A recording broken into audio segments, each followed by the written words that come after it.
I'm James Spear with Sundance Media Group, and does this flight suit make my ego look fat?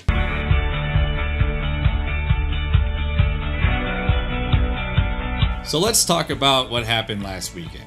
We were out doing an operation with some UASs, and another UAS pilot kind of pushed me out of the way.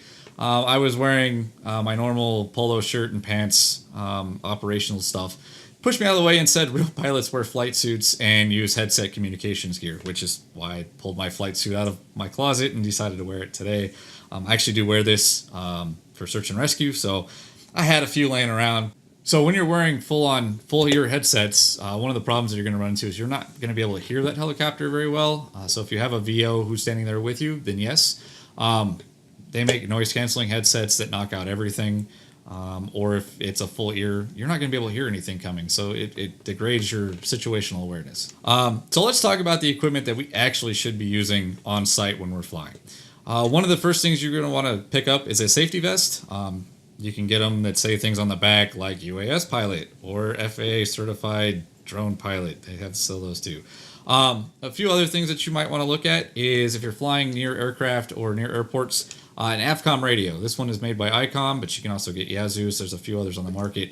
They're not very expensive, but you can pick these up.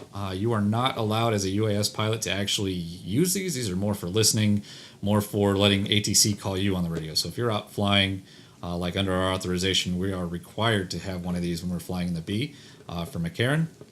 So ATC can call us up on it, and we can call them back via cell phone and say, hey, what's going on? Handy, yes. Important, yes. Does it help with your situation awareness? Yes. But you cannot actually talk on them. There is one frequency, however, that you can talk on. It's called fingers. That frequency is 123.450.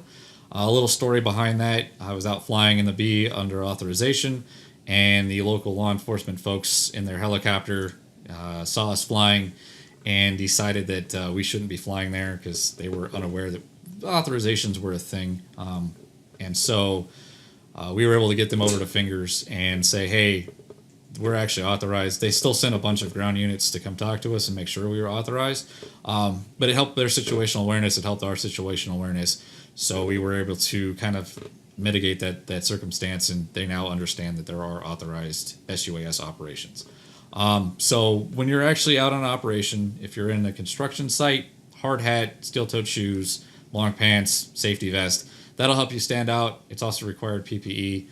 If you're flying for real estate, I would still wear a safety vest. It kind of causes people in the area to say, hey, that's a professional pilot. And then it also allows other people around to say if there's a situation or if you're if law enforcement's looking for you, it says, hey, I'm over here, and allows them to identify you. So while you're out, just make sure you're wearing the proper safety equipment. You don't have to be full flight suited, headsetted out. Simple aviation radio, FRS radio to talk to your crew members. That's really all it comes down to. So hopefully this is informational for you as a UAS pilot. I know for me, it's always fun to come out here. So if you have any questions, please hit us up in the links below, and enjoy the rest of your day. I've been James Spear with Sundance Media Group.